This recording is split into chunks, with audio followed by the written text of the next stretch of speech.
J'ai bénéficié des soins de l'appropriation assistée. Je fais la première FIV qui ne marche pas et je ne me décourage pas parce que j'ai l'assistance psychologique nécessaire. Ça fait que la deuxième fois, j'étais plus sereine. Et peut-être c'est là qu'est partie justement la réussite.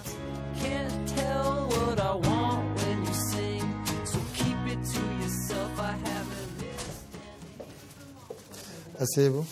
Le Cameroun est parmi les premiers pays à avoir un centre. Bon, nous avons imaginé avec un ami parisien qu'on pouvait amener la technologie chez nous. D'où l'idée de monter un centre au Cameroun, dont il y a 14 ans, au Burkina Faso, il y a 4 ans. En Côte d'Ivoire, il y a 3 ans. Toujours dans le but de venir en aide à ces femmes qui ne peuvent pas procréer. On vous a bien expliqué qu'il faut qu'on passe maintenant par l'autre formule. D'accord. La première cause de stérilité, en Afrique en général, c'est les infections. Et quand vous n'avez pas consulté rapidement, qu'est-ce qui se passe? L'infection que vous aviez sur le plan au niveau du vagin, cette infection passe au niveau de l'utérus et va abîmer les trompes. La première indication de fécondation in vitro, c'est des trompes abîmées. Dans un couple entre 25 ans et 30 ans, la probabilité de grossesse est de 25%.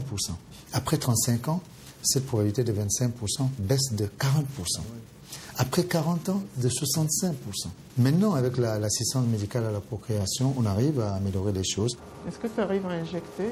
Il y a essentiellement 2 solutions. La chirurgie cœlioscopique, la chirurgie des trompes, qui donne des résultats quand même assez faibles, de l'ordre de 10 à 15% en termes de grossesse, et la fécondation in vitro, qui est évidemment la voie royale.